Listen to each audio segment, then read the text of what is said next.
श्री गणेशाय नमः. श्री सद्गुरु रामचंद्राय नमः. सिद्धचारण लोकावरी नेरुगिरीच्या पातारी हिमाचळाच्या शिखरी तपाते आदरी गौतम. परमपूज्य गुरुवर्य आबासाहेब बोसेकर यांना वंदन करून सर्व हरिभक्त झूम मीटिंग वरील रामभक्त प्रभू रामचंद्र यांच्या चरणी नतमस्तक होऊन कथेला प्रारंभ करत आहे. गौतम ऋषी असणारे तपश्चर्या आरंभ करण्याकरता कुठे गेलेले आहेत? प्रभू रामचंद्राला विश्वामित्र ऋषी असणाऱ्या कथा सांगतात. सिद्धचारण नावाचा लोक आहे. मेरू नावाचा पर्वत आहे आणि त्याचे पायरीच्या ठिकाणी असणारे हिमाचल नावाच्या पर्वताच्या शिखरावर असणारे हे गौतम ऋषी असणार तप ध्यान धारणा योग अनुष्ठान करण्याकरता असणारा त्या ठिकाणी बसलेले आहेत. बोला महाराज. गौतम बैसोनी निर्विकारी आगाध तिष्ठते काम क्रोधाचा मुरे उरी त्या तपाची थोरी थोरावे. रामकृष्ण हरे. गौतम ऋषी असणारे तपाला बसले होते, पण तपाला ज्यावेळेस बसले त्यावेळेस मनाच्या ठिकाणी असणार कशी अवस्था होती? निर्विकल्प. निर्विकल्प म्हणजे विकल्प कुठलाही मनाच्या ठिकाणी नव्हता. विकल्प कुठलाही मनाच्या ठिकाणी नव्हता. कारण का? तप साधण्याकरता निर्विकल्पपणाच्या अवस्थेत बसावं लागतं आणि निर्विकल्पपणा साधनेच्या ठिकाणी नाही जर बसला गेलं भगवंत प्राप्ती होत नाही. म्हणायचं धाम म्हणजे काय? नरकाची केवळ रजतो सबळ माया जाळ. आपण जर तम या असणाऱ्या गुणाच्या ठिकाणी अडकलं तर काय होतं? माया जळ पाठीमाग लागतं. माझं माझं आणि फुकाटचं कबाड होतं अशी अवस्था या जीवाशिवाय राहत नाही. मग त्याच्यात जर जीव अडकला गेला तर काय होतं? किती वेळा जन्मावे किती व्हावी फजित. अशा प्रकारे त्या देहाची जीवाची स्थिती निर्माण होते. पण ते असणारे ऋषी त्या ठिकाणी तशा अवस्थेत नव्हते.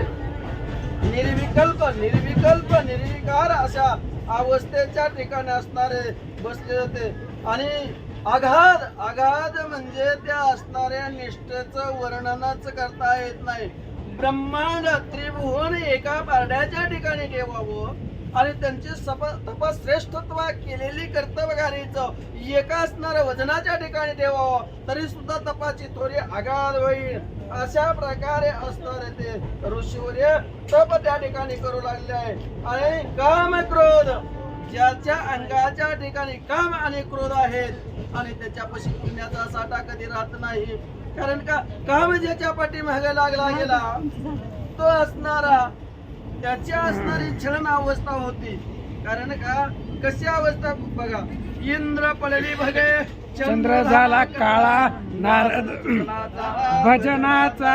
विषयाच्या पोटी लागले गेले. विषय अधीन बनले गेले. इंद्राला भग पडले गेले. चंद्र गुरु पत्नीच्या पाठीमागे लागला गेला. एवढाच नव असणारा नारद ऋषी असणारे एका श्री विष्णाच्या ठिकाणी गुंतले. म्हणले भगवंताच्या ठिकाणी जावा आणि एक अर्धी बायको आपण मागून घ्यावा. इच्छा निर्माण झाली. पण त्या ठिकाणी त्या नारदाची सुद्धा अवस्था अशी झाली. अहो भगवंताला सांगितलं जा स्नान करून येऊ. त्यावेळेस नदीच्या काठाला गेला. बुडला त्यावेळेस 60 पोरी वेळेला अशी अवस्था नारदाची झाली. म्हणजे ते 60 संवत्सर वर्ष आहेत. म्हणजे असं असणारे कामाची आणि क्रोधाची अवस्था आहे. ते असणारे गौतम ऋषीच्या पाठीमागे नव्हती. अशा प्रकारे एकनाथ माऊली वर्णन करतात.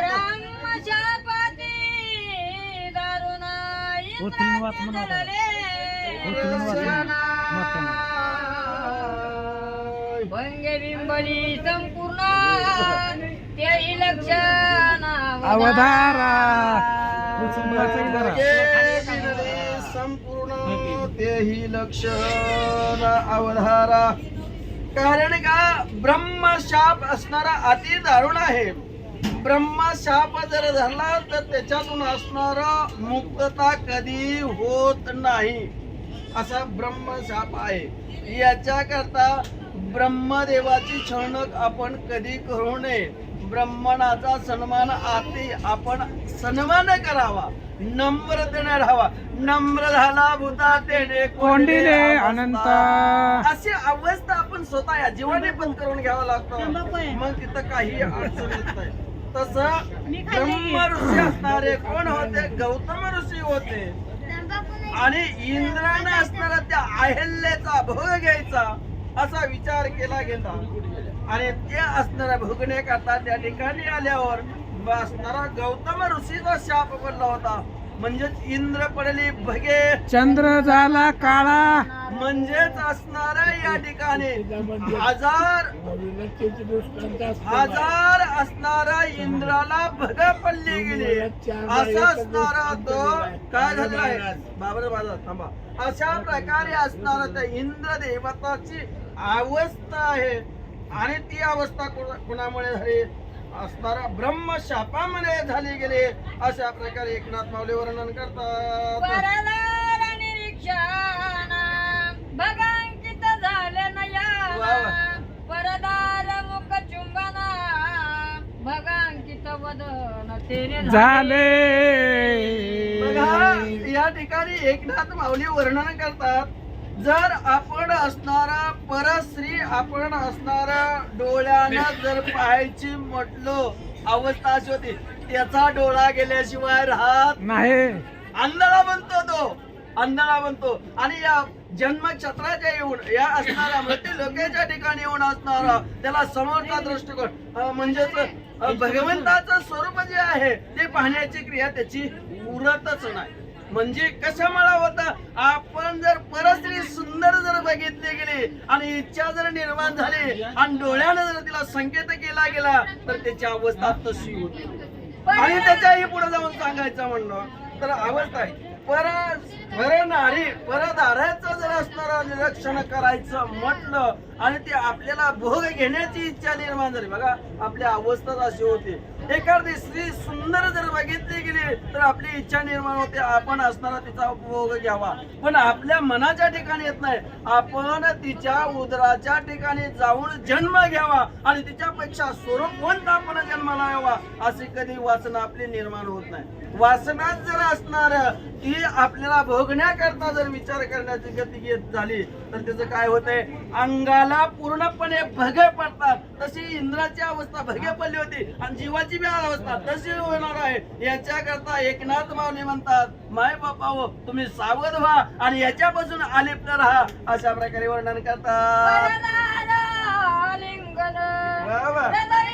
बघे पडली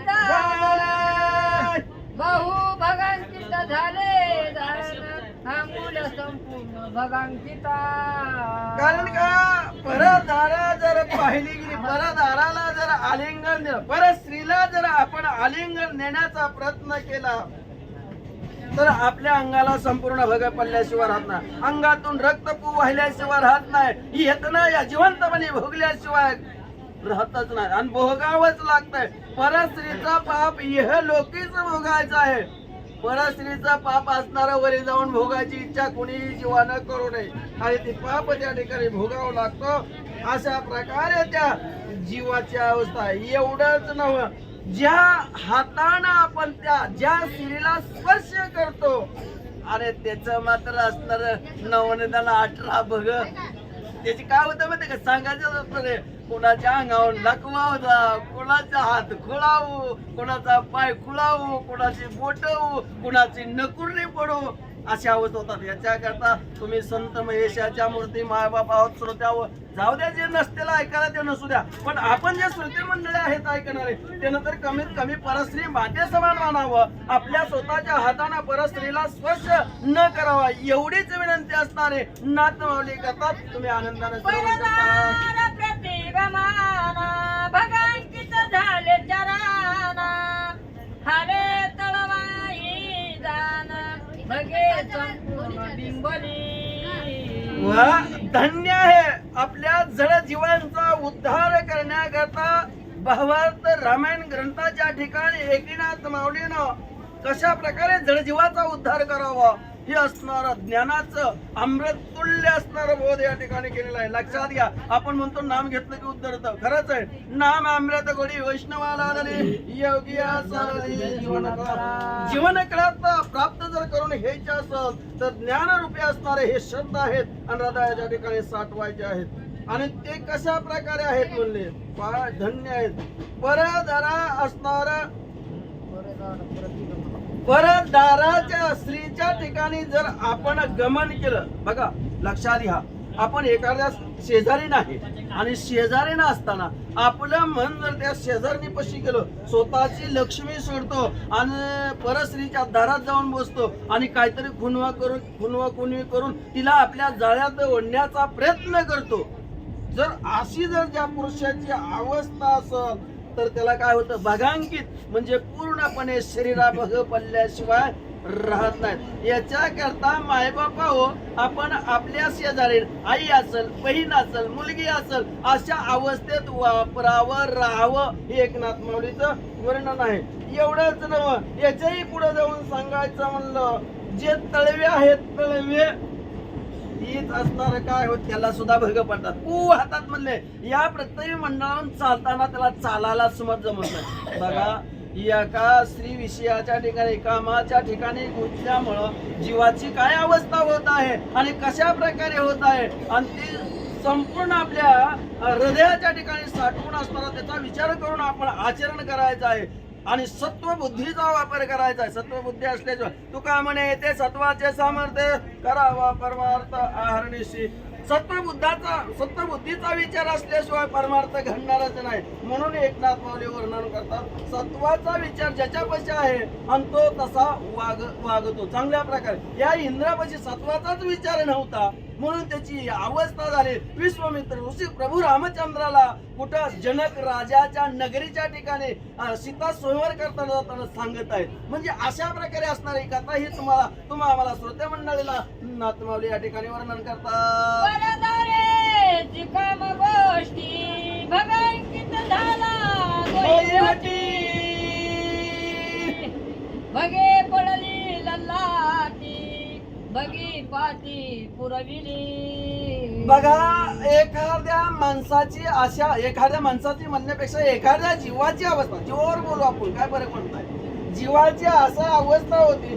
परस्त्री बघितलं आणि त्या परस्त्रीचा सुंदर असणारा मुखचंद्र पाहायला जातो आणि मुखचंद्र पाहायला गेल्यावर त्याला असं वाटतं आपल्या दोन्ही ओठानं तिचं असणारं चुंबन घ्यावं, अशी त्याच्या जीवाची अवस्था होती. ज्यावेळेस जीवाची त्याची अवस्था होती, ज्या जीवानं तसं चुंबन घेतलं असेल आणि त्या ओठातून, ज्या ओठानं चुंबन घेतलं आणि त्या ओठातून त्याचा असणारा रक्त वाहिल्याशिवाय राहत नाही बरं का. जर आपला असणारा रक्त वाहण्याची क्रिया जर बंद करायची असेल तर काय करावा, आपण असणारा ती पतिव्रता नारी आहे, आपल्या माते समान आहे असा विचार करावा. म्हणजे काम विषय जाऊ नये असं असणारे त्या जीवाची अवस्था आहे अशा प्रकारे वर्णन करतात. इंद्र पावला उपहती सर्वांग भगे निज कर्माची मानून खंडी अधोगती विलपता. अशा प्रकारे असणाऱ्या या ठिकाणी वर्णन करतात. म्हणले का, इंद्र पावला उपहती, इंद्राला वाटत होत अहिल्या आपण पत्नी करून घ्यावा, पण इंद्राला असणारा ब्रह्मदेवानं सांगितलं होतं, जो पृथ्वी प्रदक्षिणा करून पहिल्यांदा येईल आणि त्याला असणारे दिले जाईल. इंद्र, चंद्र, वरुण, कुबेर, बृहस्पती सर्व असणारे पृथ्वी प्रदक्षिणा करायला निघाले. पण या गौतम ऋषीची अवस्था अशी होती, ज्यावेळेस गौतम ऋषीला ही बातमी समजली, कारण ज्यावेळेस असणारे जगाची माता असणारी गाय आहे आणि ती गाय असणारे आपली प्रसूती वेळ होती, कपिला गाय होती. असू द्या, गाय म्हणजे आता कपिला गाय बघायला राहिल्यात, आता साऱ्याच दर्शक आहेत, कसं असेल तसं ते आपल्याला साधन बी होणार नाही. पण असणारे कपिला गाय प्रसूत वेळ होती आणि गौतम ऋषीनं बघितलं गेलं आणि त्यावेळेस गौतम ऋषीनं स्नान केलं गेलं, सुचिरभूत झाले आणि प्रदक्षिणा घातली आणि ब्रह्मदेवाच्या दारात गेले आणि त्यावेळेसच विवाह असताना त्या ब्रह्मदेवानं गौतम ऋषीचा आणि अहिल्याचा करून द्या. इंद्र आला तर बघतो तरी असणारा अहिल्याचा लग्न विवाह झालाय. त्यावेळेस असणारा शाप दिला किंवा असणार त्यावेळेस असणारा इंद्राला वाटला मी असणारा उपभोग घेणार, मग मयूर वेशात आला आणि उपभोग घेतला गेला. हे सत्य झालेली कहाणी तुम्हाला ऐकायला भेटलेली आहे आणि त्याच्यामुळे असणारा त्या इंद्रदेवाला पश्चाताप भोगण्याची पाळी आलेली आहे. अशा प्रकारे असणारे एकनाथ माऊली वर्णन करतात. इंद्र सर्वांगी भगांकित, तो पक्षी अन माझी राहिला गुप्त, पाहता देव ऋषी समस्त, ते अभिव्यक्त लक्षणा. अशा प्रकारे असणारा इंद्र तो, आणि इंद्रानं काय केला, मोराचा वेश धरला गेला आणि असणारा तो पक्ष आहे. पक्षाच्या ठिकाणी असणारा गुपित अवस्थेच्या ठिकाणी राहिला आणि राहिल्यावर त्या ठिकाणी कुणालाही दिसेना आणि स्वतःची नजर चुकवली गेली. कुणाची अवस्था अशा ठिकाणी इंद्र देव त्या ठिकाणी राहिला आणि त्या ठिकाणी असणारा इंद्राची अशी अवस्था करून घेते. तुम्ही दोघं सांगा.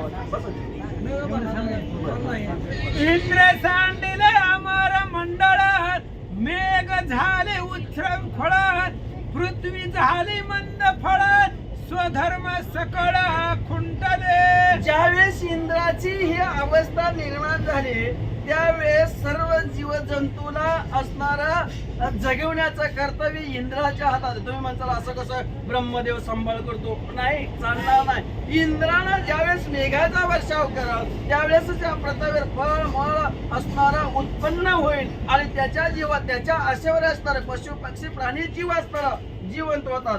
आणि ज्यावेळेस इंद्रानं आपल्या अमरावती सोडली गेली, पशु वेशाच्या ठिकाणी राहिला, त्यावेळेस प्रत्येक जीवावर असणारं संकट निर्माण झाला गेला आणि असणारं सर्व स्वतःचा धर्माचा आचरण त्या ठिकाणी बंद पडले गेले. न्याय नीती धर्म यज्ञ कर्म सर्व बंद पडले गेले. अशी अवस्था निर्माण झाली. या लागे साक्षेपे इंद्रासे, शोधित झाले देव ऋषी, बृहस्पती सांगे तयांपासी, गौतमासी उशाप मागा. मग मात्र त्या ठिकाणी असणार इंद्रापाशी सर्व दैवत गेली आणि दैवत जाऊन म्हणतात, इंद्रदेवा तुम्ही केलेले कृत्य आहे आणि हे सर्व चुकीचं आहे. कारण का तुम्ही एक पशुच्या वेशात बसला गेला, पक्षाच्या वेशात बसला गेला आणि त्याच्यामुळे असणारं या सर्व जीवावर येणारं संकट आहे आणि ते संकट जर नाहीच करायचं असेल तर तुम्हाला आम्ही उपाय सांगतो आणि त्या उपायाच्या नियमाने तुम्ही वागावं लागेल. इंद्रदेव म्हणला, काय सांगा बरं देवा, तुमच्या मनाच्या ठिकाणी इच्छा काय? तर तुम्ही असं करा की असणारं कुठं जावा, जे गौतम ऋषीनं तुम्हाला शाप दिलेला आहे आणि त्यांच्यापाशी जावा, नम्र व्हा, प्रार्थना करा आणि उशाप त्यांच्याकडून वागून या आणि ते जर प्रसन्न झाले तर तुम्हाला उशाप देतील. हे गोष्ट असणार इंद्रदेवाला सर्व देव बोलू लागले गेले. मग मिळवणी देव ऋषी, अवघे आले गौतमापासी, उद्धरण करावया इंद्रासी, समस्ती त्यासी प्रार्थिले. आणि मग मात्र त्या ठिकाणी असणारे इंद्राला सांगितलं, इंद्रानं होकार दिला. इंद्रही त्या ठिकाणी आलेला आहे आणि सर्व देवानं हे विचार केला, इंद्राला एकट्याला लावून जमत नाही. सर्व देव असणारे आपापले वाहने घेतली गेली आणि जे असणारे मेरू मंदराचल पर्वत त्याच्या ठिकाणी असणारे गौतम ऋषी तपश्चर्या करत होते आणि त्या ठिकाणी असणारे सर्व दैवत गेलेले आहेत आणि दोन नम्र झाले. नम्र होऊन असणार गौतम ऋषीचे असणारे सर्व दैवत त्या ठिकाणी प्रार्थना त्या ठिकाणी करू लागले गेले. गौतमे अनुतापे जाण, केले क्रोधाचे निर्दळन, देव प्रार्थिताची जाण, कृपेने संपूर्ण कळवळीला. बघा त्या ठिकाणी गौतम ऋषीला काय झालं, एक स्त्री विषयाच्या अधीन झाला होता, माया त्या ठिकाणी गौतम ऋषीला निर्माण झाली. खर तर या जीव असणारा मायेच्या ठिकाणी गुरफटलेला आहे म्हणून जीव भगवंताच्या अधिकाऱ्या सानिध्याच्या ठिकाणी जात नाही. पण ती तत्व असणारं खर तर गौतम ऋषीला लागू न व्हायला पाहिजे होतं, पण त्या तत्वाच्या ठिकाणी गौतम ऋषी गेले आणि एक मायाच्या म्हणजेच पत्नीच्या मोहाच्या ठिकाणी पडले गेले आणि क्रोधाचं काय केलं, उपेक्षणा म्हणजे क्रोधाला असणारा अंगाभोवती आपल्या जवळ केलं आणि क्रोधाच्या भावनेच्या ठिकाणी असणारा इंद्राला शाप दिलेला होता. आणि ज्यावेळेस दैवत असणारे विनंती करण्याकरता गेले आणि सर्व दैवतांना असणारे त्या गौतम ऋषीची विनंती केली गेली आणि त्या गौतम ऋषीला खरंच पश्चाताप झाला. आपल्याला रागाच्या भरात इंद्र देवताला शाप दिला गेला आणि त्याच्यामुळे असणारा सर्व प्रथम जीव जंतूचा व्यवहार बंद पडला गेला. एवढंच नव्हे, स्वधर्म आचरण बंद पडलं गेलं आणि आता आपण असणारा क्रोध थांबवायला पाहिजे. क्रोध नाहीच केला गेला आणि गौतम ऋषीला मनाच्या ठिकाणी जे देवाना प्रार्थना केली होती आणि त्याविषयी आनंद झाला गेला आणि आनंदाच्या भरात असणारे गौतम ऋषी देवाला प्रार्थना ऐकून उत्साह देण्याकरता त्या ठिकाणी काय करतात बोला म्हणले. इंद्र पावला उपहाती त्याची पुरविल्या परिस महांती अतिशय करीन वाढती स्वयंवरदोक्ती वदता झाला. मग आता जो इंद्रानं जी इच्छा निर्माण केली होती त्या इच्छाच्या अधीन असणारा इंद्र झालेला होता आणि त्या इच्छाचा नाहीसापणा असणारा करण्याकरता तुम्ही दैवत असणारे मला शरण आलेला आहात आणि माझी तुम्ही विनंती करत आहात तर खरोखर तुम्हाला मी प्रसन्न झालेलो आहे आणि जे इंद्राला शाप बाधित झालेला आहे आणि शापापासून मुक्त करण्याकरता शापापासून मोचन होण्याकरता तुम्हाला असणारे त्या शापाचं वरद वचन उशाप जे आहे ते तुम्हाला सांगतो. लक्ष देऊन ऐका. गौतम ऋषी बोलले गेले. इंद्र होता भगांकित पूर्ण ती भगे होतील लोचन सैपासोडी सहस्त्र नयन इंद्र अभिधान पावला. आणि त्यावेळेस असणारे इंद्रदेव असणारे इंद्रदेव त्या ठिकाणी बोलू लागले गेले आणि म्हणले इंद्रदेवाला सांगितलं. इंद्रदेवाला त्यापासून असणारे हजार बघे असणारे पडले गेले आणि खरोखर शाप बाधित असणारा इंद्र झाला गेला. तेव्हापासून ज्यावेळेस हजार बघ इंद्राला गौतम ऋषीच्या एक शापामुळे झाले आणि म्हणूनच इंद्र पहिला इंद्र होता पण त्याला नाव दुसरं असणार सहस्त्र नयन अशा प्रकारे नामधारणा त्या इंद्राला म्हणजे लक्षात ठेवा बरं का. बघा अडचणी कुठेही लक्षात ठेवा. नाम कशामुळं कुठलं नाव असणार कुणाला प्राप्त होत आहे आणि त्याचे अनेक नाव आहेत इंद्राचे. आपल्याला ती बाकी नावं सांगायची नाहीत पण अनेक ज्या नावाचा उल्लेख निघाला त्या नावाविषयी आपल्याला बोलायचं. कसं बोलायचं. सहस्त्र नयन हजार भाग पडली म्हणून सहस्त्र नयन असं इंद्रदेवालाच तर नाव प्राप्त झालं गेलं. एकनाथ माऊली वर्णन करता सांग. इंद्र होता मयूर वेशे उपशाप होता डोळसे सर्वांगी उभारो निपिसे हाती उल्हासे नाचता. कथेचं अनुसंधान इथपर्यंत आलेलं आहे.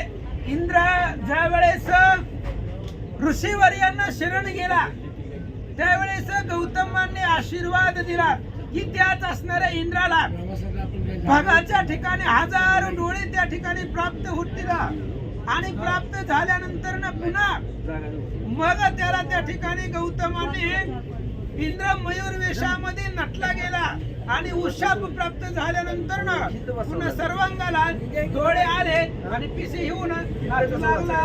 इंद्र होता भगांकित पूर्ण त्रिभगे होते लोचना दैपासोनी सहस्त्र नयन इंद्र विधान पावला.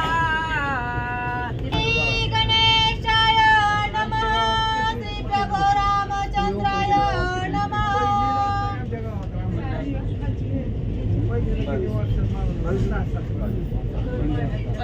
इंद्र मने जय जय जी गौतमा पुरुष माझी उत्तमोत्तमा न कळे तुझा महिमा गद महिमा पै तुझा. ज्यावेळेस इंद्राला हजार ठिकाणी डोळे प्राप्त झाले त्यावेळेस इंद्राने महाराजांची स्तुती करायला सुरुवात केली. पुरुषामध्ये उत्तम पुरुष असणारे तुम्ही महाराज जे आहेत आणि तुमचा महिमा वेदाधिकांना सुद्धा कळत नाही अशा प्रकारचा आघात महिमा तुमचा आहे. इंद्र बोलू लागला. माझा कर्म भोग म्या भोगिला जो दुराचारी तो सरता केला ममलेला पै तुझी. आणि इंद्र लागला महाराज तुम्ही शाप नाही दिलेला, तुम्ही माझा असणारा कल्याण केलेला आहे, मला आशीर्वाद दिलेला आहे. मी काय केलं, जे कर्म केलेलं आहे आणि त्याच कर्माचं फळ मला प्राप्त झालेलं आहे. अलौकिक अशा प्रकारची तुमची असणारी ख्याती आहे असं बोलू लागला. ऐशी इंद्रिय केली स्तुती, ते देव गौती माते स्तविती. अलौकिक तुझी ख्याती, अपराधी निश्चित उतरेली. इंद्रानं सांगितलं महाराज तुम्ही अशा प्रकारचा माझा उद्धार केला. आणि इंद्रानं स्तुती केल्याबरोबर सगळे असणारे देव गौतम ऋषींची स्तवन करू लागले, स्तुती करू लागले आणि गौतमांना म्हणू लागले महाराज अलौकिक अशा प्रकारची जगतामध्ये वंदनीय अशा प्रकारची ख्याती तुम्ही केली. जो अपराधी आहे त्या अपराधीचा उद्धार तुमच्यामुळे झाला. इंद्रपणाची ते पूर्ण, मयूराभासे पूर्ण. त्यासी म्हणे वृषण, मयूरसी मरण जसे ना.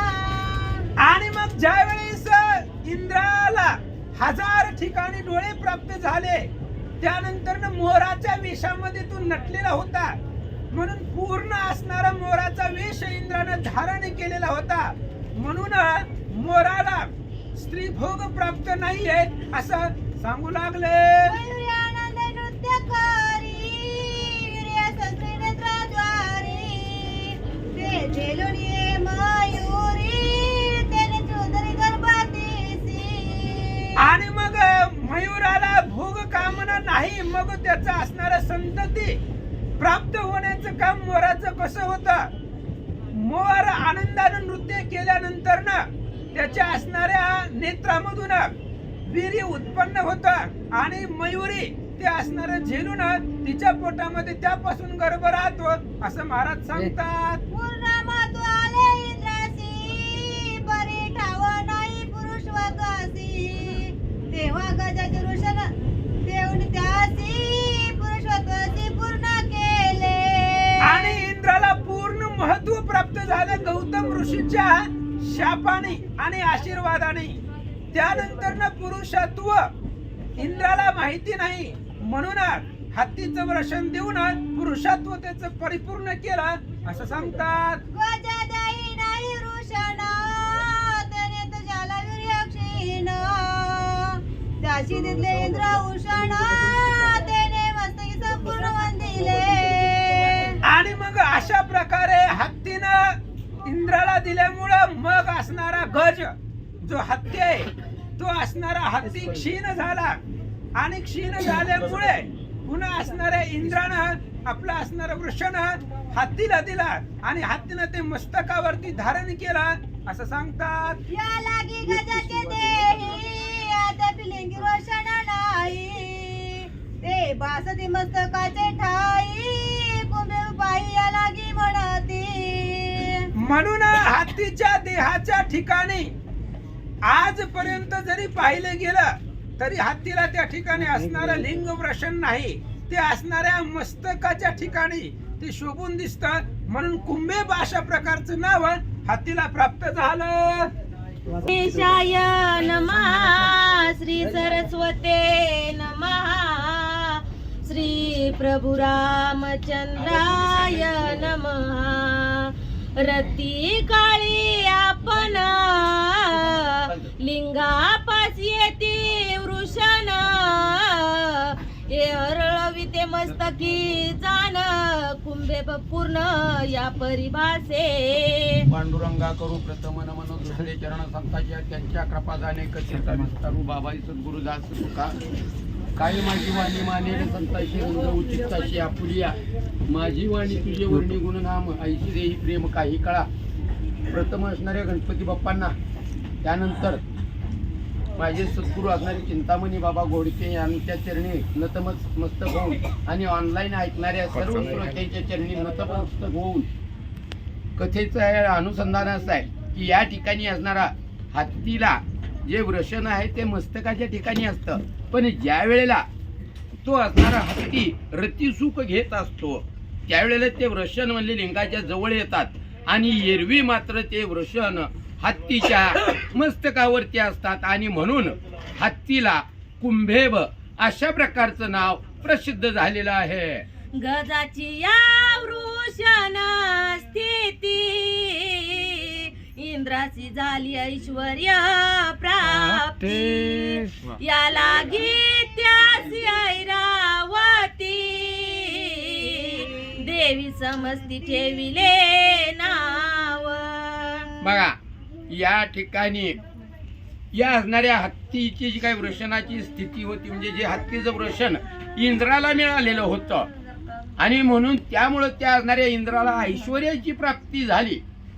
तर इंद्राच्या मदतीला आल्यामुळं या असणाऱ्या हत्तीला 14 रत्नापैकी एक असणारं ऐरावती अशा प्रकारचं नामाभिधान प्राप्त झालं आणि सर्व देवांनी त्या असणाऱ्या हत्तीला ऐरावती नावानं सर्वश्रेष्ठ मानलेलं आहे. इंद्रापासी गजाचे वृषण तेने त्यासी बळ संपूर्ण गजापासी इंद्र वृषण चक्र समान गळ त्यासी. पहा शेजीचं घेणं आणि सवयीनं देणं. या ठिकाणी इंद्राजवळ गजाचं म्हणजे हत्तीचं वृषण आहे त्यामुळं इंद्राला हत्तीच्या बळासारखं बळ इंद्राला आहे. तर हत्तीजवळ इंद्राचं वृषण असल्यामुळं इंद्रासारखं ऐश्वर्य म्हणजे या ठिकाणी 14 रत्नापैकी एक अशा प्रकारचं महत्व हत्तीला प्राप्त झालेलं आहे. गजाचं बळ चक्र समान चक्रे वाढविले गज महिमान गजदळे दळ शोभायमान एरविते जाण रुंड मुंड. पहा या ठिकाणी असणार हत्तीला बळ इंद्रासारखं आणि इंद्राला बळ हत्तीसारखं म्हणजे हत्ती ऐश्वर्य किंवा मोठेपण इंद्रासारखं मिळालं तर इंद्रानं हत्तीचं महिमान मोठेपण वाढवलं गेलं. बघा या ठिकाणी एखाद्या सैन्य दळामध्ये जर गजदळ नसेल तर ते दळ अर्धवट वाटतं. ज्याला चतुरंग सेना म्हटलं जातं तर त्यातले एक प्रकारची सेना नसण्यामुळं ते अर्धवट वाटतं. एवढं महिमान इंद्रानं हत्तीला दिलेलं आहे. गजेंद्रासी राज्य प्राप्ती या लागी गजांत लक्ष्मी म्हणती समस्त प्रजा नमस्कारिती ते पूर्ण स्थिती लक्ष्मीची. बघा गजेंद्रासी मग आता नुसतं गजाला म्हणायचं की नुसतं इंद्राला म्हणायचं तर इथं दोघांनाही म्हटलं तरी चालतंय. म्हणजे एकमेकामुळं एकमेकाचं महिमान वाढलं. एकमेकास सहाय्य करू आवघे धरू सुपंथ या न्यायानं दोघांनी एकमेकाचं महिमान वाढवलं गेलं. या ठिकाणी असणाऱ्या गजेंद्राला राज्यप्राप्ती म्हणजे राजाच्या सैन्य दलामध्ये मान मिळाला म्हणून त्या लक्ष्मीला गजांत लक्ष्मी म्हटलं जातं. आणि सर्व प्रजा सर्व सेनेमध्ये श्रेष्ठ कुठली सेना मानते तर जे गजदळ असतं त्याला या ठिकाणी महान मानतं. अशा प्रकारचे लक्ष्मी म्हणजे ऐश्वर्य या असणाऱ्या हत्तीलाही प्राप्त झालेला आहे. एव ऋषी वाक्य कृपा स्थिती अरे अरे इंद्र पावला त्यासी वाहून ऐरावती नेला स्वर्गापती जय जयकारे. एकूण काय सांगायचं तर एवं ऋषी वाक्य कृपा स्थिती साधू पावन मनाचा साहे अपराध जनाचा. तसं पाहिलं तर संत कधीच कुणाचं नुकसान करत नाही. संतांनी रागानं जरी शाप दिला तरी ते समोरच्याच अनहित होऊ देत नाहीत. शाप दिला तरी सुद्धा त्यातूनही समोरच्याच हित पाहिलं जातं. म्हणजे या ठिकाणी संत कृपा झाली, इमारत फळा आली. अशा प्रकारे त्या असणाऱ्या गौतम ऋषीच्या कृपाशीर्वादामुळं इंद्राला पुन्हा त्याचं पद, त्याची स्थिती प्राप्त झाली. आणि गौतमाच्याच कृपाशीर्वादामुळं त्या हत्तीला मोठेपण प्राप्त झालं. नुसता नावाचा हत्ती असणारा ऐश्वर्यवंत या ठिकाणी ऐरावती झाला. आणि त्याच ऐरावतीवरती स्वार होऊन असणारा इंद्र स्वर्गामध्ये गेलेला आहे. आणि सर्व देव इंद्राच्या नावाचा जय जयकार करू लागले. इंद्र रहल्या आखाना ऋषीने सांगितले संपूर्ण अहिलेचे पाषाण पाना करी उद्धारण श्रीरामा. आती धरणी ऋषीवर्यासी आश्रमी पाहेल्याची हे लक्षणा सकळा ऋषीची पाहता तो पाची दिसेना. हाती धरोनी ऋषीशी कावर रामरायाला काय आश्रमामध्ये फिरता आलं नसतं का? त्यांना शोधता आलं. तुम्ही बसा आता, तुम्ही जमलाय माझी, मी एकटा बसता आला असतं का? नाही. पण नाही महाराज, काय आहे या ठिकाणी संताचे पायी हा माझा विश्वास. सर्व भावे दास झालो त्यांचा. संतांच्या वचनाच्या बाहेर चालायचं नाही. हे रामरायाचं ब्रीद आहे.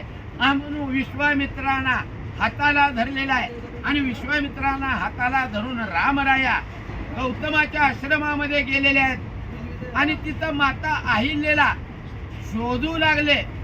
सर्व आश्रमामध्ये शोधलं गेलं, पण त्या दोघांना कुठंही या ठिकाणी असणारी अहिल्या, शिळारूपी असणारी अहिल्या पाहायला मिळालेली नाहीये. आश्रमी करिता परिभ्रमणा वचत लागला चरणा. वा झाले उदाहरणा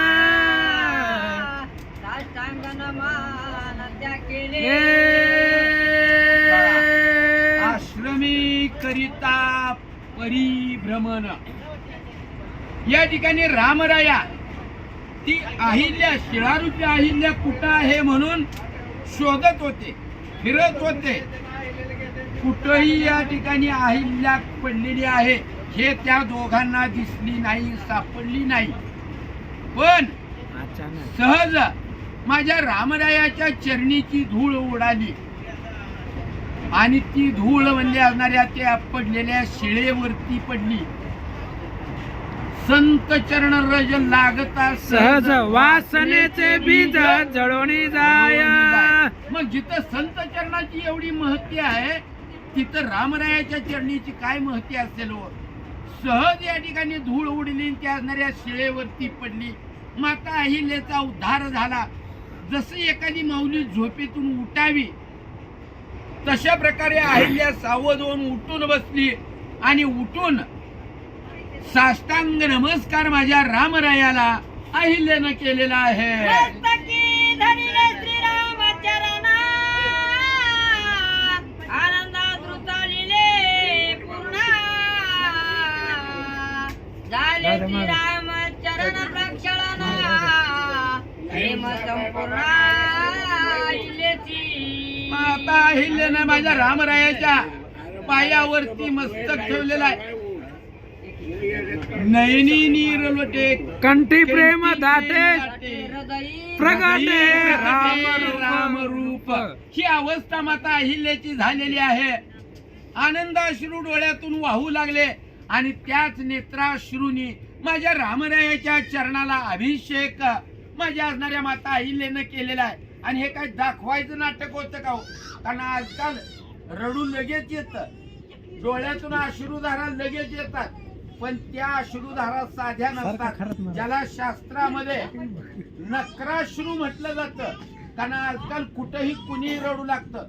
माझ्या घरच्यांना सुद्धा असं बोलले, रडून बोलतात महाराज, रडून बोलतात, पण ते खरं रड असतं का हो? इथं हे प्रेमाचं भरत होतं आणि म्हणून माता अहिल्याच्या डोळ्यातून अश्रुधारा वाहू लागल्या आणि अतिशय आनंदित माता अहिल्या झालेली आहे. हा वाचा. म्हणे जय जय रामचंद्रा शिळा तारिले पद मुद्रा. तुझा चरण जगत उद्धारा भवसागरा लागता. आणि त्यावेळेला असणारी माता अहिल्या रामरायाचं स्तवन करू लागलेले आहे. जय जयाजी रामचंद्रा शिळा तारिली पदमुद्रा करील तो काय नव्हे महाराज वासनेचे आहे बीज शुद्धांगी. या ठिकाणी रामराया तुमच्या नुसत्या चरणीची धूळ शिळेवरती पडली आणि त्या शिळा होती मनुष्य झाली. मनुष्य झाली. या ठिकाणी मनुष्य रूपाला आली. भगवंता तुझं काय तर अवतार तुम्हा धरावया कारण उदरया जन जड जीवा. या जगाचा उद्धार करण्यासाठी भगवंता तुम्ही अवतार घेता. भगवंता ज्यांना तुमचा चरणस्पर्श होतो त्या जडाचाही उद्धार होतो आणि ज्यांना या ठिकाणी असणारा तुझ्या चरणीला जागा मिळते तो या भवसागरातून तरुण जातो. तू का म्हणे तुझं काही न मागो आणि तुझे पायी सुख सर्व आहे. सर्व आहे. भगवंता या ब्रह्मांडामधील सर्वात मोठं सुख कुठं असेल तर भगवंता तुमच्या चरणाच्या ठिकाणी आहे. हा. तुझा लागताची श्री चरण शिळा उदरी नवल कोण? कर्माची बोळवना प्रपंच तो पूजे प्रमार्थ होय. काय म्हणती हो अहिल्या? भगवंता तुमचे हे असणारे श्री चरण लागल्याबरोबर स्पर्श झाल्याबरोबर शिळेचा उद्धार झाला. हे काय फार मोठं आहे का हो म्हणले? नाही. हे काय फार कौतुकाचं आहे का? शिळा होती मनुष्य हे काय झाले. लय मोठं कौतुक. अगाध चरणाची ख्याती वाणिता मौनावल्या श्रुती चरणा शरण चारी मूर्ती कथानुवृत्ती अनुवादे. या चरणाची महत्व सांगितली आहे. कारण संताच्या चरणाशिवाय म्हणजे संताविन प्राप्ती नाही. ऐसी वेद देती ग्वाही. अरे संत चरणाचा महिमा आजपर्यंत पुराणांनी शास्त्रांनी सांगितलेला आहे. एवढं आहे म्हणलं त्या ठिकाणी की माझ्या संताचे काय सांगू, त्या संताचे उपकार माझ निरंतर जागविती. माझा संताचा महिमा संताचा तर आहेच आहे. त्यांच्या चरणाचा महिमा संतापेक्षा श्रेष्ठ आहे. म्हणजे म्हणून लक्ष्मी सुद्धा भगवंताच्या पायाजवळ थांबलेली आहे. कारण आपण जरी भगवंताला काय मागायचं असलं तर आपण भगवंताला मागतो, भगवंता आम्हाला तुझ्या चरणाजवळ जागा दे. कारण भक्ता राखे पायापासी दुर्जनाचे संहारी. एक विचार करा. जर कबीरजी म्हणले त्या ठिकाणी कबीरजीने चक्की चालताना पिसले. कबीरजी म्हणले त्या ठिकाणी रडायला लागले की मला या काळाच्या चक्कीमध्ये सगळे जीव पिसतात. पण कमालजी तेथे होते. कमालजी म्हणले की बाबा हे काहीच नाही म्हणले. ज्या खुट्याच्या जवळ राहतंय ना ते अजिबात पिसलं जात नाही. आपल्याला सर्वसाधारणपणे म्हणलं त्या ठिकाणी पाहता येतं, आपल्या निदर्शनाला येतं की कोळी म्हणलं त्या ठिकाणी असं जाळं फेकून टाकतंय. कोळी असं फेक जाळं टाकतंय. बाहेर जे लांब आहेत ना तेवढे मासे जाळ्यात येतात, पण कोळ्याच्या पायापाशी जी मास आहे ना तो अजिबात जाळ्यापाशी येत नाही. तो भगवंताच्या पायापाशी म्हणजे आपल्याला जागा मिळावी. असं संतांचा आणि भगवंताचा पाय श्रेष्ठ असतात. अनुवादता राम वा भावाच्या माथा तीर्थे वंदिते चरण तीर्थ तीर्था कथाय कथा देवा शनिवती अरे रामकथा जर तुम्ही ऐकली सगळी तीर्थ तुमच्या पायाजवळ येतात. एवढंच नाही, सगळी देव सुद्धा म्हणले हात जोडून म्हणले तुम्हाला उभा राहतात. एका महात्म्याने असंच केलं, आयुष्यात येऊन एकदाच राम म्हणला की मग यमदूत न्यायला आलं की म्हणले चल म्हणले लय पाप केलंय तो. ती म्हणला अरे मी काय रे म्हणला मी एकदा राम म्हणलोय म्हणला. हाय का तुम्हाला एका राम नामाचं महत्व माहीत? यमदूत म्हणले नाही. मग म्हणले की हा मला पालखीत आणि चला म्हणले त्या ठिकाणी यमापाशी गेलं. यमाला म्हणले तुम्हाला अरे म्हणलं तुम्ही आजपर्यंत इथं लय सगळ्या जगात पापी होता आणि डाव्याला बांधून कुत्र्या वडीत आणल्यासारखं सगळ्या जीवाला आणला आणि ह्याला खांद्यावर आणला. म्हणजे ह्यानी एकदा राम म्हणले आणि ह्याचं महत्व तुम्हाला आहे का? म्हणलं नाही. म्हणले आम्ही बी लय कटाळू घ्या खांद्यावर चला म्हणल्या त्या ठिकाणी ब्रह्मदेवापाशी. ब्रह्मदेवाला बी माहित नाही. मग म्हणले चला शंकराकडं. शंकराला बी माहित नाही. सगळी झोपली खांद्यावर. मग त्या ठिकाणी नारायणाकडे गेले विष्णू परमात्म्याकडे आणि म्हणलं देवा एका नामाचं महत्व माहिती का? आणि म्हणलं तुम्हाला अजून नाही का कळलं? म्हणले नाही. ह्यांनी एकदा घेतलं तर म्हणले तुम्ही सगळ्यांनी ह्याला उचलून आणलं. हेच महत्व आहे. एवढं म्हणलं त्या ठिकाणी आपण जर एकदा नाव घेतलं आपल्या जीवाचा उद्धार झालाच म्हणून समजा. आवडी गाता रामायण राम सुखावे आपण भक्त्याच्या निरते जन्म मरण श्रोता संपूर्ण सुखी होय. या जर राम कथा आवडीने भावे हरिनाम घेसी तुझी चिंता त्यासी सर्व आहे. आवडीनं म्हणलं रामायण जर कथा ऐकली ना तर सगळे श्रोते वर्ग म्हणले त्या ठिकाणी ब्रह्मपूर्ण होतात. त्यांचं जन्म मरणाचा फेरा हे 84चं राहणगाडगा आहे ना त्याच्यातून बाजूला होता येत आणि अक्षय स्थान तुकोबाला म्हणलं का ना आम्ही जातो आमच्या गावात कोणत्या गावाला गेले देहूला नव्हते गेले. जिथून आलं तिथून म्हणजे जन्म मरणाच्या फेऱ्यातून बाहेर म्हणलं त्या ठिकाणी अक्षय स्थान अशा स्थानाला म्हणलं त्या ठिकाणी ऐकणारे सुद्धा जातात. आयसी तुझी निज कथा पावन करी समजता आज कथा अनुवाद वार्ता नाम स्मरता निज मोक्ष असं म्हणले भगवंता तुमची कथा पावन आणि भगवंतापेक्षा सद्गुरूचा महिमा जास्त आहे का नाही? म्हणून माझा धन्य प्रताप पायाचा माझ्या सद्गुरू रायाचा धन्य प्रताप पाया माझ्या सद्गुरू रायाचा धन्य प्रताप पायाचा माझ्या सद्गुरू रायाचा व्हावे उतराई त्यांचे पायी माझी ढोई. असं म्हणलं त्या ठिकाणी सद्गुरूंचा पाय श्रेष्ठ असतात आणि जी कथा म्हणलं तुमची ऐकतात त्याला बोलव. ते या लोकीमध्ये येऊन म्हणलं भाग्यवान ठरतात. नित्य स्मरता राम 5 मिनिटं अहो तू मोबाईल पकड. हा सकाळ पातका करी भस्मा चहु पुरुषार्थाद्य कामा होय सुगमा हरिनामे रामायण कथा जर ऐकली ना जेवढं तुमचं पातक असेल ना सगळं जळून भस्म होतंय.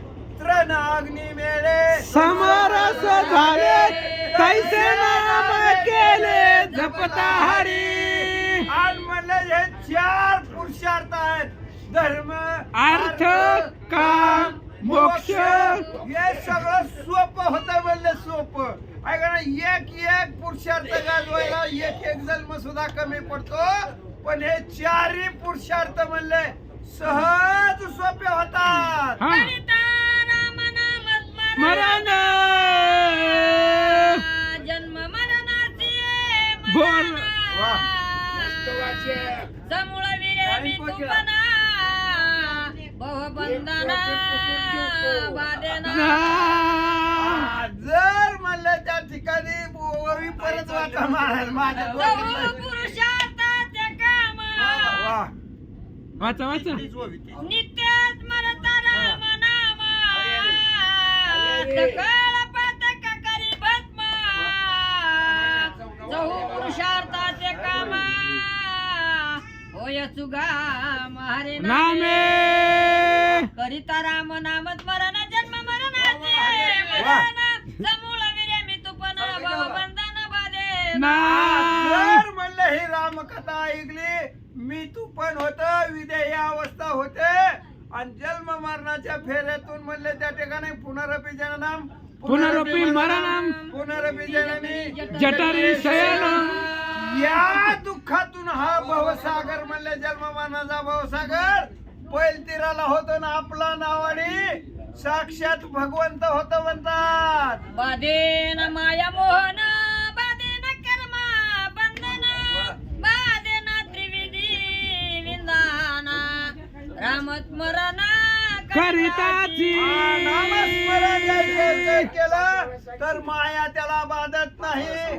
म्हणले जे त्रिविध ताप आहेत ते त्रिविध तापाचा कुठलाही या जीवाला त्रास होत नाही आणि म्हणले ब्रह्मरूपावस्था प्राप्त होते. द्रष्टानी दर्शन देह ध्यातानी ध्यान ज्ञेय ज्ञाता ज्ञान करता रामस्मरण त्रिपुटीचे भानासेना. आता या ठिकाणी नाथ आवाज वर जात नाही बरं का माझा. असू द्या, असू द्या, या महाराज. ठिकाणी नाथ माऊली सांगतात, खाली वाचा त्या माऊली. ठिकाणी त्रिपुटी सांगतात काय दृश्य द्रष्टा दर्शन. दुसरी त्रिपुटी काय ध्येय ध्याता आणि ध्यान. ध्येय ज्ञाता आणि ज्ञान. त्या तिघांची संधी कुठं होती? कुठं होती तर राम नाम स्मरणाच्या ठिकाणी होती म्हणून नाथ माऊली वर्णन करतात. हा. आसे न देहि भाव आसे न जीवी जीव भाव मी तो पण नाही ठाव नाम निर्वाह श्रीरामे. मग या ठिकाणी एक भाव शिल्लक राहत नाही म्हणतात कोणता? अहंकार. आणि एकच भाव शिल्लक राहतो कोणता? फक्त आणि फक्त श्रीराम.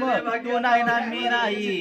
राम नामा जगदा रोळे स्मरत्या चरणारी गिजे काळे बाबा भयाचा मूळ पळे सुख सोहळे श्रीराम.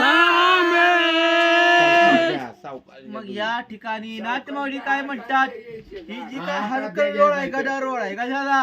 रामनामाचा. त्याच्यामध्ये आपण भरडून निघायचं आणि त्याच्यामध्ये जर भरडून निघलं तर काय होतं? भव म्हणजे माया आणि दुसरं भय म्हणजे या संसाराची भीती. नुसती पळून जाते का? नुसती पळून जात नाही तर अगदी मुळापासून पळून जाते आणि शिल्लक राष्ट्र काय? तो हा सुख उरला तो आप- स्वर्गी नाही. उरला तो एक हरी. नाम गजरे ब्रह्म स्वानंदे हुवरे जेवी धेनुवत्तानुसरे तेवी नाम उच्चारे श्रीराम. आणि जेव्हा आपण ह्या दुर्देव, अंतःकरणापासून आवाज वाढवू नका कुठनं? तुमचा. ह्या बेंबीच्या देठापासून जेव्हा असताना ह्या परब्रह्माचा गजर करू तेव्हा अवस्था कशी होती? कसं तर असणाऱ्या गायीनं वरडावं आणि त्या असणाऱ्या वासरानं अगदी दम न खाता ह्या गायीकडे पळत जावं. अगदी त्याच न्यायानं ती असणाऱ्या अवस्था त्या ठिकाणी जीव आणि परमात्मा यांची ओट असते. नाथमाऊली वर्तन करतात. श्रीराम हे नामाक्षरा अक्षराक्षरातीत परा नाम पर ब्रह्म परत परा नाम मंत्र शिवावे सेव्य. शिवसेवे. आणि श्रीराम हे नामाक्षर काय?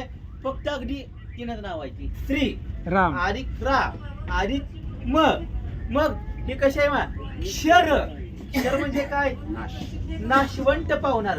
आणि अक्षर म्हणजे कधी नाश न पावणार जे असणार या दैनंदिन प्रलयाच्या ठिकाणी सुद्धा येतं आणि असणाऱ्या काय अंत्यंतिक प्रलयाच्या ठिकाणी सुद्धा त्याचा लय होतो तिथे सुद्धा हे व्यावृत्त होत हे असणार कोण आहे तर क्षराक्षराचे असणार हे नाम आहे आणि हे नाम मंत्र कसं आहे शिवसेवे शिव म्हणजे कोण तर असणारे भगवान शंकर त्यांचं असणार घ्यायचं नाम काय आहे मग मागच्या ववी मध्ये गेला अहंभाव सोडील म्हणजे अहंकाराची देवता कोण आहे रुद्र अहंकाराची देवता रुद्र आणि रुद्र हा कोणाचा अंश आहे महादेव शिवशंकर म्हणजे रुद्र कोण झाला शिवशंकर झाला अहंकाराची देवता शिवशंकर झाला त्यामुळे अहंकार त्या ठिकाणी राहत नाही का तर शिव पण रामच म्हणतोय आणि आपण काय म्हणायचंय मग अहंकार राहिला का शिल्लक म्हणून असणारे राम म्हणता राम होईजे पदी बैसोनी पदवी घेईजे श्री गणेशाय नमः श्री सरस्वती नमः हरी हरी नामापाशी सद्य मुक्ती पंडित बोलती पुराण युक्ती मी बोलिलो ते माझी प्रीती नाम निश्चिती तारक आता या ठिकाणी नाथमाऊली पहिल्या चरणामध्ये काय सांगितलं माहिती आहे? नामापाशी सद्य मुक्ती हो मग याचा काय अर्थ घ्यायचा माहित आहे का नामाजवळ चालू मुक्ती मिळते लगेच. सरळ हो मग कशी माहित आहे का नाम संकीर्तन साधन पै सोपे जळतील पापे जन्मांतरीचे काय माहित आहे का आता मेळ फक्त आणि फक्त किती दुःखी होता किती पापी होता ही काही सांगायची गरज नाही पण नारायण म्हणून हाक मारली कुणाला देवाला मारली नाही स्वतःच्या मुलाला मारली का तर या आणि मला पाणी पाज फक्त नारायण देवाच्या नावाचा उच्चार केला असतरी पार्श्वद आले आणि आजा मेळायला घेऊन गेले ही नामापाशी सद्य मुक्ती कोण म्हणतंय हे असणारे नाथ माऊली सविस्तर वर्णन करता येतं नामे मुक्ती नामे मुक्ती शक्ती नामापाशी ब्रह्म प्राप्ती राम नाम जप जपती वंदे त्रिजगती त्याची बर आता काय सांगतात नामापाशी भक्ती नामापाशी मुक्ती भक्ती काय भक्ती भक्ती म्हणजे काय भोक नाही रामाच्या नावावर वाया गेला कोणी ऐकला आता नामापाशी भक्ती जर म्हणलं तर जेव्हा झालं कुणाच्या नावावर जगते रामाच्या नावावर जगते सर्व असणारे भोग फक्त श्रीरामाचं नाव घेतलं तर असणारे मिळतात असणारे ही असणारी मुक्ती म्हणजे कसं माहित आहे का आता एक समजा आता आपलं जीवन हे आपण ठरलेलं आहे आणि आपण कालांतराने मृत्यू पावणार मग आपली जर या ठिकाणी काही शिरा शांती राहिली असेल तर आपण काय करणार तर ह्या मृत्यू लोकांच्या ठिकाणी भटकत राहणार पण एकदा जर आपण राम नाम घेतलं तर असणाऱ्या जगताचा आणि पितृलोकाचा आपला संबंध राहत नाही म्हणून नामापाशी मुक्ती आहे हो आता नामापाशी ब्रह्मप्रतीती आहे का मग ही तर काही नाही सर्वसामान्य उदाहरण आहे वाल्मिकीचं हो काय झालं उलट जपलं नाम जपले वाल्मिकाने फुटली त्याला ऐका की, दोन प्याला फुटली पाणी त्या वाल्मिकाने सरळ नाव घेतलं नाही उलट घेतलं मारा हो पण काय झालं परब्रह्म स्वरूपात विलीन झाला आणि त्याचा अर्थ त्याची व्यावृत्ती काय झाली तर असताना अलौकिक आनंदात आपण उपभोग घेतो हे काय माहित आहे का नामापाशी सद्य परब्रह्म सत्य ब्रह्म हे असणारे नाथ या ठिकाणी वर्णन करतात राम नाम परम तप राम नाम परम तप राम नाम निरसी पाप नाम निर्विकल्प समाधी आता राम नाम परम तप एक तपचर्याचं काय करावं लागतं किंवा आपल्याला एखादं अनुष्ठान मांडावं लागतं किंवा आपल्याला काय मंत्र तंत्र जाप काही क्रिया वगैरे असेल ती करावी लागते ही आपल्याला तपचर्या करावी लागते हो पण एकदा जर आपण श्रीराम म्हणलं तर असणारी जी काय आपली ही 12 दिवसाची तपश्चर्या आहे ही एका श्रीराम नामात पूर्ण होती. आज नामगीता वाटचा यज्ञ यज्ञ पाऊला पाऊली मग एक नाम जर घेतलं तर आपलं इतकी तपश्चर्या पूर्ण होती. हे काय होती? नामापाशी परम तप म्हणजे असणारी आपल्या स्वतंत्र तपश्चर्या श्रीरामाजवळ करायची गरज नाही. आता राम नाम निर्सी पाप पुण्य काय कपाळ गुंडाळून चोरट्या नेलं हाय राम. हो त्याच्या बरोबर सगळंच गेलं आणि काय चांगली गोष्ट झाली हे राम. म्हणजे काय आता उत्तर घ्यायचं तर दुःखात बी राम दुःखात बी राम मग असणारे पापात बी राम मग ती पाप म्हणायचं कसं सुखात बी राम राम. मग असतर त्या ठिकाणी नामाजवळ काय पाप पुण्य राहत नाही. म्हणजे असं नाही की बाबा एक आपण राम मंडन पाप केलं असा विषय नसतो. तर राम नाम घेतलं की असणारी पाप बुद्धी जाते. बुद्धी आपल्याला राहत नाही. म्हणून राम नाम निर्से पाप पुण्य आणि नामाच्या ठिकाणी विकल्प नाही. आणि या राम नाम जय श्रीराम असं आहे बाबा. कोणी याच्यावर बोट केलं की बाबा हे नाम चुकीचं आहे म्हणून बरं बाबा हे नाम गेलं ही नाम जपलं आणि ती वायपट गेलं असं असणार एक सुद्धा उदाहरण नाही. नाही अभिमान अन्नधान, नाही मी सर्वदा स्वाध्याय, नाम प्रत्यक्ष परब्रह्म पाय, अवज्ञा भाव उपजेण. हो. मग ही नाट माऊली श्रीराम नाम नामी नाही अध्ययन, नामी नाही विधिविधान, नामी नाही कर्मबंधन, नामे पावन मापी. आणि नामी नाही आनंद ध्यान. असाही विषय नाही की बाबा तुम्ही कायम राम राम राम राम राम म्हणत बसावं. कायम तुम्ही त्या तत्वाच्या ठिकाणी हरिकाना व्यावृत्त व्हावं त्याला आवृत्त व्हावं. तुम्ही तुमचं काम धंदा करता करता सुद्धा राम नाम घेऊ शकता किंवा काळ वेळ नाम उच्चारिता नाही दोन्ही पक्ष पायी उद्धरती. सकाळ दुपार संध्याकाळ रात्री कधीही घ्या. उठताना घ्या, बसताना घ्या, देवळात घ्या, मसन वाटेत घ्या, नदीच्या काठीला घ्या, वड्याच्या काठाला घ्या, नाहीतर देवळाच्या शिखरावर जाऊन घ्या. कुठं सुद्धा घ्या. तुम्हाला नाम घ्यायला काही सुद्धा बंधन मर्यादा नाहीत, विधी नाहीत, विधान नाहीत, काय सुद्धा असणार तुम्हाला या ठिकाणी नियम ह्या असणारे नाम घ्यायला नाही. आणि दुसरी एक गोष्ट म्हणजे नामाला कुठलंही कर्म बंधन लागत नाही. जरी असणारी आपण पृथ्वीवर राहत असलो आणि जरी कर्मभूमी असली हिचं केलेलं कर्म फेडावं लागतं. हो पण हे एक कर्म असं आहे की बाबा असणार ह्याला जितका वेळ जितू तितका असणार आपला सत्कार निरागत जातो. म्हणून ह्याला कर्मबंधन नाही. आणि नामानं काय होतं जर किती जरी महापाप असलं मोठं तर असणाऱ्या प्रभू श्री रामचंद्रांच्या नावामध्ये दोहन जाण्याची आणि असणाऱ्या माणसाला असणारी सारखी संकल्प बुद्धी येण्याची ताकद आहे.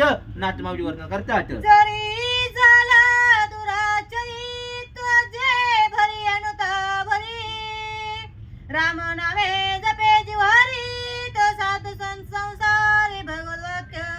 आणि एक लक्षात घ्या या ठिकाणी नाटमावली व्यवहार सांगतात. जरी झाला दुराचारी एखादा जरी महापापी माणूस असला आणि त्यानं जर अगदी अंतःकरणापासून जर प्रभू श्रीरामचंद्रांचं श्रीरामाचं स्मरण केलं तर काय होणार माहित आहे का? त्याला पहिला पश्चाताप होणार. बाबा ही केलं आणि प्रभूचं नाव घेतलं आणि जेव्हा पश्चाताप होणार तेव्हाच असणारे ते पाप धुवून जाणार. रामाच्या नामाच्या प्रभावानं नाही तर पश्चातापाच्या प्रभावानं. आणि रामाच्या नावानं पश्चाताप होणार आणि पश्चातापानं ते असणारे पाप धुवून जाणार.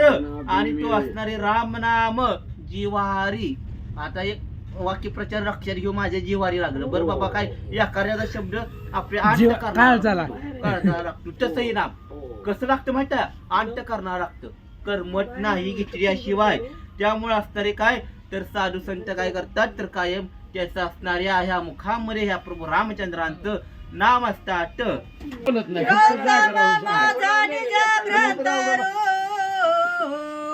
गौतम माझा निज सद्गुरु, वा वा वा. गौतम माझा निज निर्धारू, तेने रघुवीर भेटला. बघा या ठिकाणी असणारा ग्रंथकर्ते सांगता या ठिकाणी आईला काय करते की माझा नवरा या ठिकाणी गौतम ऋषी फक्त माझा भरतार म्हणजे नवराच नव्हता. तो माझा एक कसा होता, गुरु होता, की जेणेकरून काय केलं त्यानं मला असणारा प्रभू रामचंद्राचा या ठिकाणी असणारा शाप दिला गेला, मग असणारा त्या ठिकाणी मला पतीने शाप दिला गेला, परंतु प्रभू रामचंद्रासारखा मला या ठिकाणी काय केला, भेटवला गेला, असं या ठिकाणी अहिल्या या ठिकाणी बोलते. जगी उदंड वीर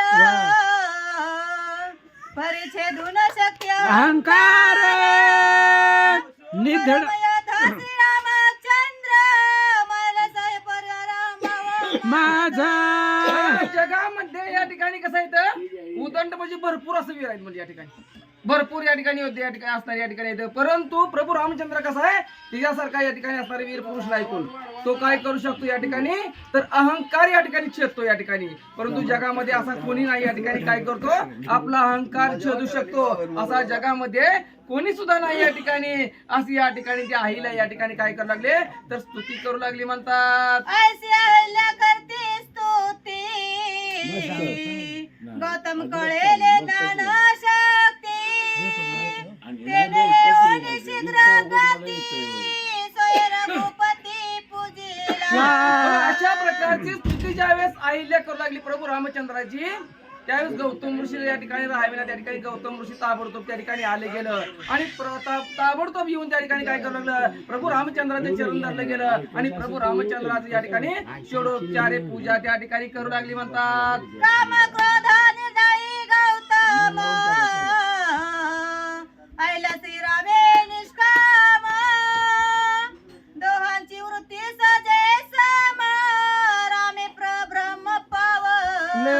बघा या ठिकाणी आपल्याला काय केलं, अहिल्याची क्रामक्रोध या ठिकाणी काय केले त्यानं, गौतम ऋषीने शाप दिल्यामुळे निर्दळून गेली आणि प्रभू रामचंद्राने काय केलं, आईला असणारी त्या ठिकाणी निष्काम केली, म्हणजे त्या ठिकाणी मनाच्या ठिकाणी कुठल्याही प्रकारचा काम त्या आईल्याच्या मनामध्ये ठेवला गेला नाही, असं म्हणून दोघांनी काय केली, त्या दोघांनी सारखंच कार्य केलं गेलं, दोघांची त्या ठिकाणी वृत्ती सारखीच त्या ठिकाणी झाली गेली आणि दोघांनी त्या ठिकाणी असणारे त्या ठिकाणी रामाने काय केलं, परब्रह्म रूपाला या ठिकाणी आईला पाठवलं, म्हणतात श्रीरामे देवोनिया भेटी वा. तोची सोडलेली गाठी सचिदानंदे आली पृष्टी दोघा समदृष्टी समूहत्वे.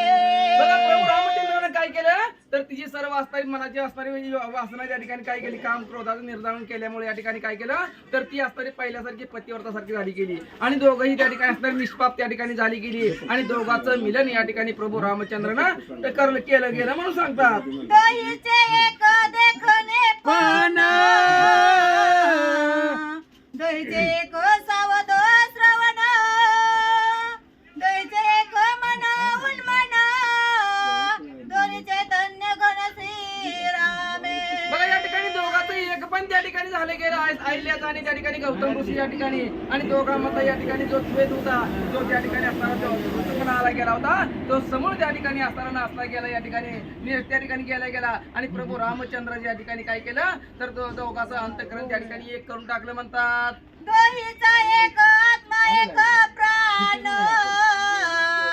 दोहीचे एक अंतःकरण दोहीचे एक निज ज्ञान दोघे सुख संपन्न एकात्मता. बघा दोघांचा या ठिकाणी पहिला कसं होतं, दोघांचाही तो या ठिकाणी वेगवेगळा आत्मा होता या ठिकाणी, परंतु त्या ठिकाणी कसं प्रभू रामचंद्राने काय केलं, दोघांचाही आत्मा एक करून टाकला गेला, दोघांचाही त्या ठिकाणी मनामध्ये कुठल्याही प्रकारचा काम ठेवला गेला नाही, कुठल्याही प्रकार त्यांच्या मनामध्ये या ठिकाणी कसलाही द्वेष त्या ठिकाणी ठेवले गेला नाही, दोहीचंही त्या ठिकाणी काय केलं, एक पण त्या ठिकाणी केलं गेलं, म्हणतात दोहीची एक शब्द सिद्धी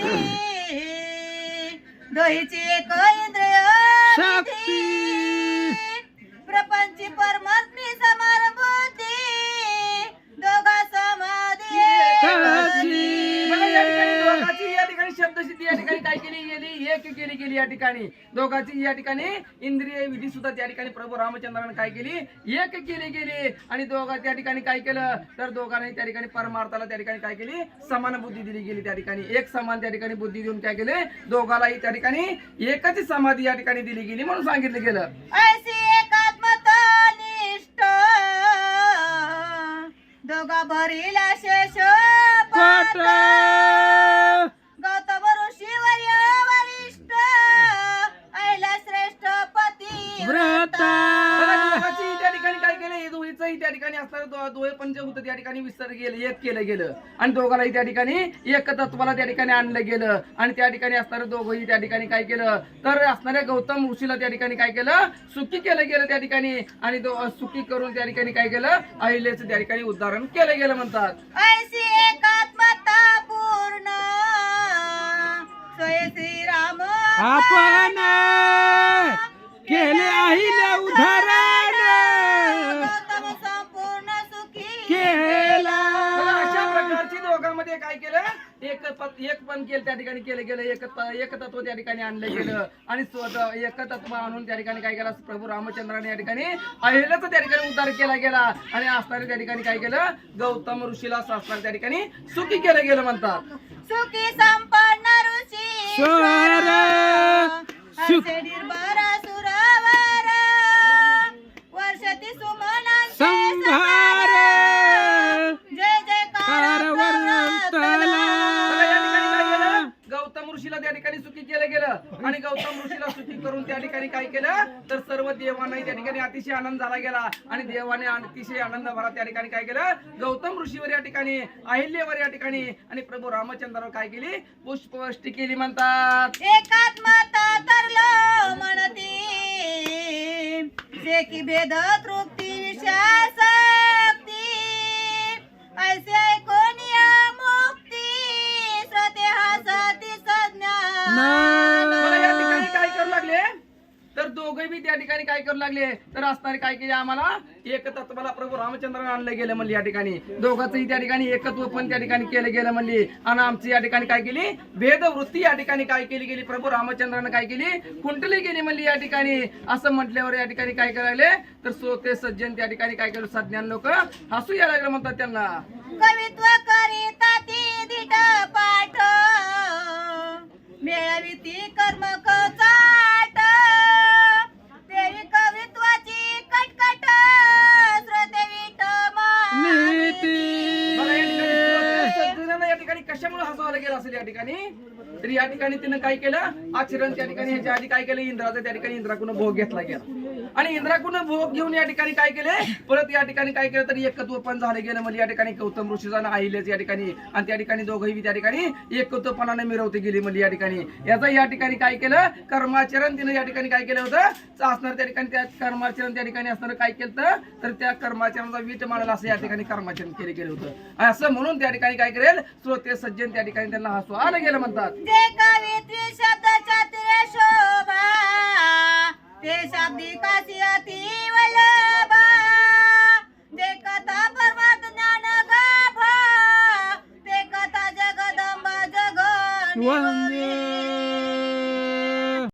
शब्द चातुर्य शोभा ते शाब्दिकासी अति वल्लभा ते का परमात्म ज्ञान गाभा ते कथा जगदंबा निवावी.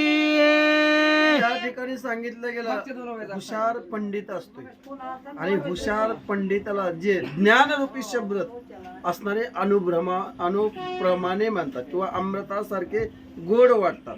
उगा येड्याच्या मना वाचले गीतात रच्चा गोंधळ बरा होता. काय उपयोग होईल का त्याला सांगा बरं किती जरी त्याच्यामुळं गीता वाचित बसलं तर ती कधी ऐकणार ज्ञान सांगायचं म्हणलं तर ज्ञानाला सांगावं ते ऐकण्याचं परिवर्तन त्याचं होतं आणि त्याचं आत्मचिंतनाचं चैतन्य स्वरूपाचं साक्षात्कार करून घेण्याची प्राप्ती होती. अलग बरोबर म्हणजे त्याला असणारं ते राम तत्व किंवा असणारं चिंतन तत्व किंवा असणारं एक अक्षर तत्व मानलं जातं. अशा प्रकारे अवस्था कुणाची आहे जीवाची आहे पण ती जीवाची असता जीवरूपी प्राण्यानं करून घेण्याची एकात्मता साधावी पण ती अवस्था कोणी साधली होती तर फक्त असणारी ती अहिल्याच होती आणि त्या अहिल्याने ती अवस्था करून घेतलेली होती. अशा प्रकारे त्या ठिकाणी सांगतात ज्ञान निवती परम बोधे पंडित निवती पद बंधे लोक निवती कथा विनोदे गद संबदे जग निवावे. श्रीराम जय राम जय जय राम. ज्ञानी असतात ज्ञानी जे असतात ते कशाने त्याचं मनाचे समाधान प्राप्त होतं परमार्थाच्या ठिकाणी चिंतन केल्यामुळं किंवा अंतःकरणाला चित्ताला चिंतनाचा सहवास प्राप्त झाला की ज्ञानाला आनंद वाटतो तो चैतन्य स्वरूपाच्या ठिकाणी मिळतो. पंडिताला ज्ञानाचा बोध केला की पंडिताला आनंद मिळतो. म्हणजेच खरोखर मज भेटो माझी जातीचे ये रे गबाळाचे काम नव्हे. अशी ज्याची त्याची अवस्था होते. किंवा असणारा म्हणले दुसरं एक उदाहरण सांगितलं गेलं, काही लोक असतात निवृत्ती म्हणजे या आपण आवृत्तीच्या ठिकाणी प्राप्त झालेलो आहे आणि आपण आवृत्तीतून बाजूला निघण्याकरता जन्म मरणाच्या 84 लक्ष कोटी फेरा आहे. याच्यात असणारा एका जन्माच्या ठिकाणी गेल्यावर 1 कोटी वेळा जन्म घ्यावा लागतो आणि अशा 84 लक्ष कोटी जन्म घेतल्यानंतर काय होतं म्हणतात की पाप पुण्य करुणी जन्म येतो प्राणी नरदेहा येऊनी हानी केली. जर असंच लोक जे जीव जन्माला आलेला आहे आणि त्याची असणारी या जीवाची आवृत्ती तोडायची म्हणलं तर नाम अमृत याच्यापासून निवृत्त होते आणि ते नाम अमृत साधना जर त्या जीवाला प्राप्त झाले तर त्याला आनंद प्राप्त होतो. अशा प्रकारे एकनाथ माऊली वर्णन करतात. मुख्य ग्रंथीचे राखावे प्रेम प्रतिपदी प्रतिपदावे प्रभ्रम हाची कवित्वाचा कवित्व धर्म स्वतेच प्रेम सुखी होसी. याच्या करता श्रीराम जय राम जय जय राम. याच्या करता एकनाथ माऊली म्हणतात, समजा शेजारी पोतीला चालले पण शेजारीनं कधी म्हणून अगं तिथं जाऊन काय किती भक्की परपंच करायचं. परिस्थिती असं करणाराला कधी आडवं येऊ नये. जे करत आडवं आड येणाऱ्याला त्याचं पाप भोगावं लागतं.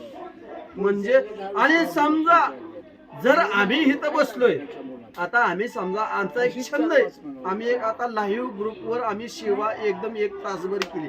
समजा राहिला आता आम्हाला घेऊ वाटला म्हणून आम्ही या ठिकाणी घेतला किंवा आमचं एक चिंतन आहे म्हणून करतो.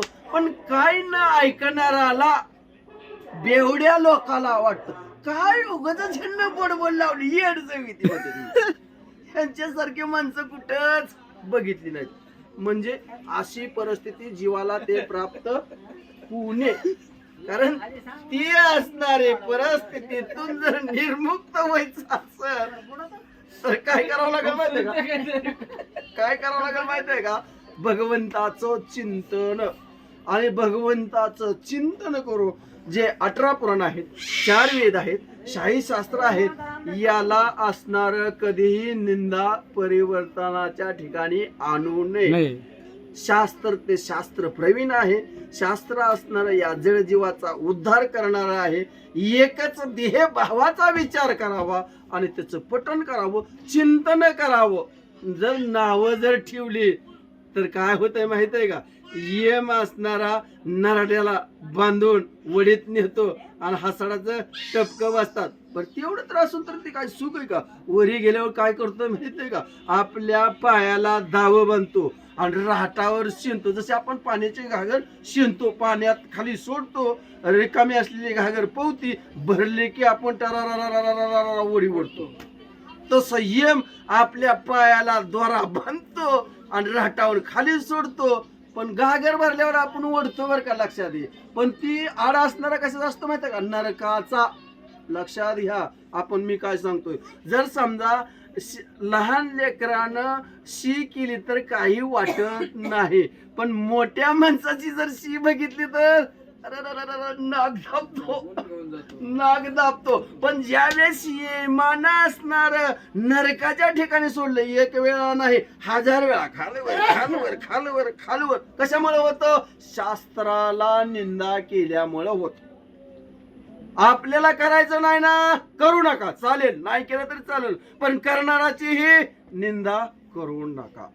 आवडत नाही म्हणू नका आणि कुठल्याही शास्त्राची निंदा करू नका. एवढंच हात जोडून असणारे एकनाथ माऊलीचे सर्व श्रोत्याला विनंती आहे अशा प्रकारे बोलता. कथा रम्य रामायण वा वा.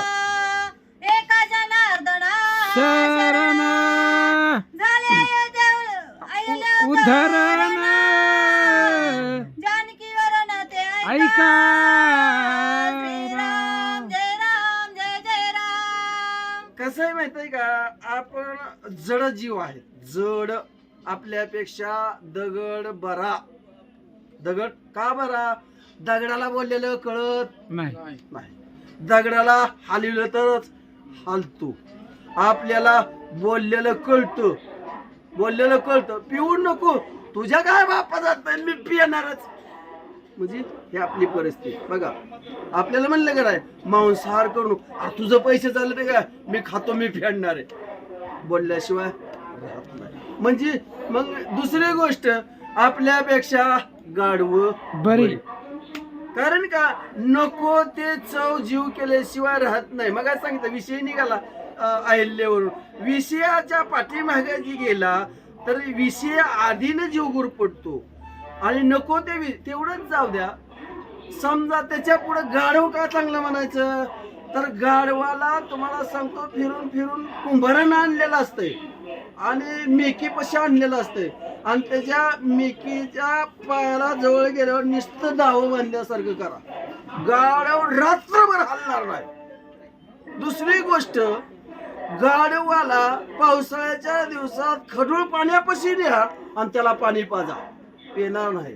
पण आपल्यासारखा जीव काय सांगायचं अहो, खैराची साल, गटारीचं पाणी आणि नाचका गुळ खळू. जसं आपण काय करतो माहितीये का, ताक ताक तो बघा ताक, त्यावेळेस बाया कशा रवी हलवतात आणि तसं हलवून हलवून हलवून केलेली 90 आणि ती मारले काय होतं, स्वर्गात गेलो म्हणतो.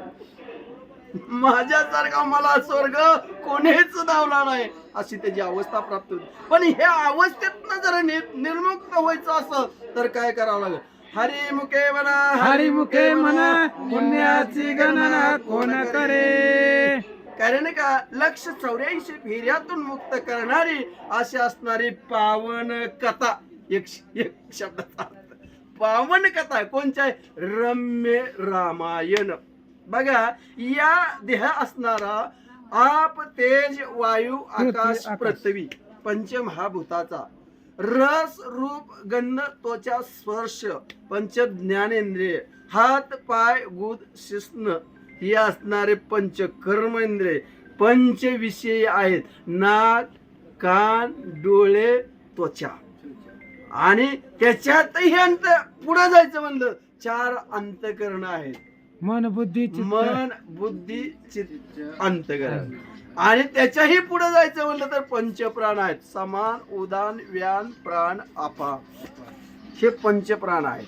ज्यावेळेस पंचप्राण एकवटतील आणि गुदद्वाराच्या ठिकाणी टाचा लावील पद्मासन घालील आणि ज्यावेळेस त्या भगवंताचं चिंतन करेन त्यावेळेसच भगवंत प्राप्त होईल. ते इतर साधना केल्यानं भगवंत प्राप्तीला देव काय बाजारचा भाजीपाला नाही रे. भाजीपाला किती बी पैशाने मिळेल, देव पैशाने मिळणार नाही. त्याला आपलं शरीर झिजवावं लागतं. आणि जर समजा ते पद्म आसन जर घातलं गेलं, त्या भगवंताचं चिंतन जर केलं गेलं तर चित्ताला रम्य वाटतं. रम्य म्हणजे आनंद. बघा आपल्याला बऱ्याच दिवसानं लेखाचं लग्न व्हावं, लेख होण्यापेक्षा लेखाचं लग्नच डायरेक्ट म्हणून, आणि त्याला बऱ्याच दिवसानं लेखाला पोरगा व्हावा, किती आनंद होतो, आवाढव्य आनंद होतो. त्या आनंदाला पारावार नसते. तसं असणारा या चित्ताला आनंद झाल्यावर रम्य रमणीय वातावरण करणारे रामायणाची कथा आहे. रामायणाची कथा असे गोड आहे. पण ती काय म्हणतात, एकनाथ माऊली म्हणतात, माझे असणारे सद्गुरू जनार्दन स्वामी आहेत. मी त्यांना शरण जाऊन विनंती करतो. मज पामराची काय तोर पण पायाची वाहन पायी भरे. हे सर्व असणारे कोणी केलेलं आहे? माझ्या सद्गुरु माऊली. शाळुंकी मंजुळ साळुंकी मंजुळ बोलत सेवाने शिकविता धनी वेगळाचे.